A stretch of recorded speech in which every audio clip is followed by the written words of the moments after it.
Good morning, everyone, and welcome to the latest episode of Tuesday Talks.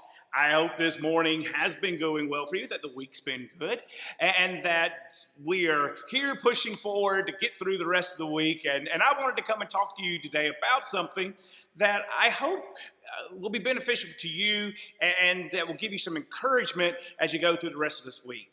There have been some conversations I've been having with some people over these last few months about a topic that keeps, the main theme keeps coming back up, and that is, I want Jesus, but I don't want church.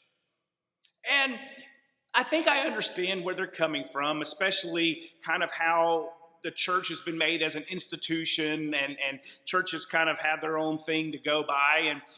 And I want to just kind of clear some things up a little bit about Jesus and about his church that I think, and I don't know if we miss, but I want us to make sure we grasp a hold of, because the church is more than this. I'm sitting in our church building, in our auditorium right now, and it's a beautiful place, and it's just a building.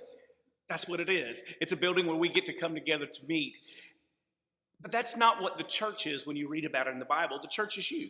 The church are made up of people. When Jesus was talking to the apostles there in Matthew chapter 16, and Peter says, "You're the Son of God," and he says, "You're blessed, Peter. Upon this rock I'm going to build my church." He wasn't talking about this. He wasn't talking about a structure like this. He was talking about this collective that comes together and meets together. And that's one thing that I want us to grasp a hold of, is that there is a community that forms when you're a part of the church. It's a family.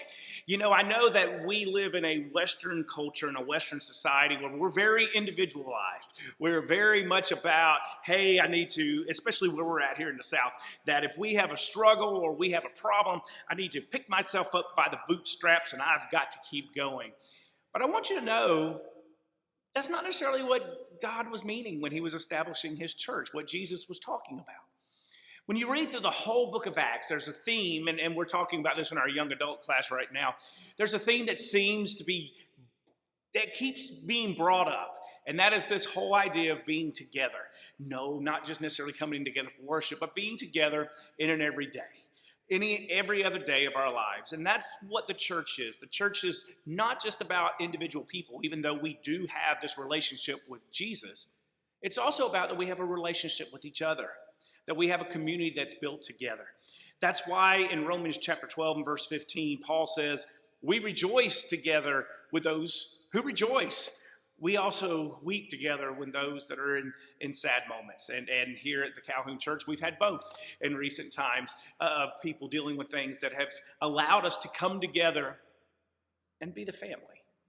And I want to encourage you that if you're out there and you're watching this and you're saying, well, I want Jesus, but I don't want the church, can I plead with you is that they're one and the same.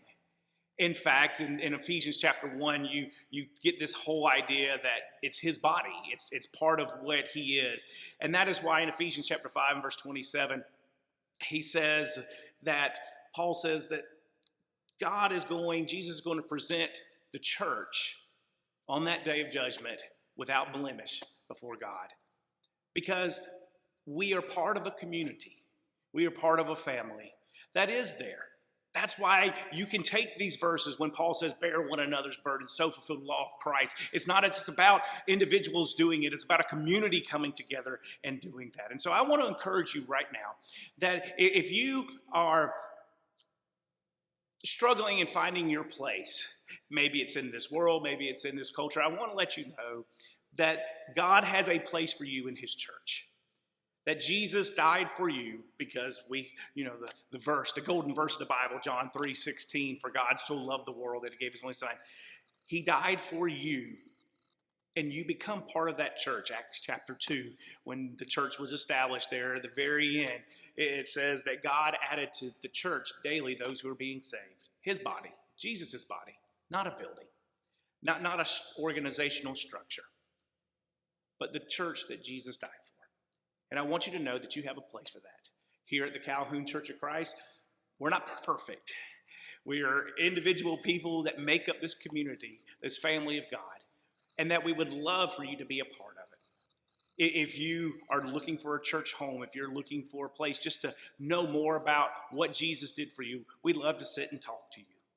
We'd love to explain to you a little bit what this family is all about. And if you are part of your family and you are struggling with things, I want you to know that you're not alone in this. That's what we're all built. That's what we all come together to love each other, to build each other up, to encourage each other, and to be there in time of need.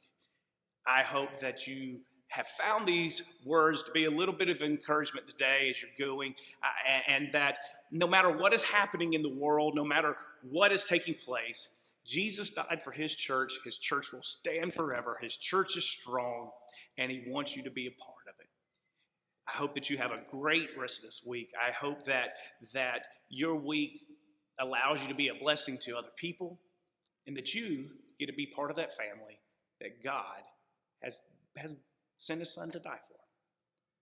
Have a wonderful week. We will see you next Tuesday on Tuesday Talks.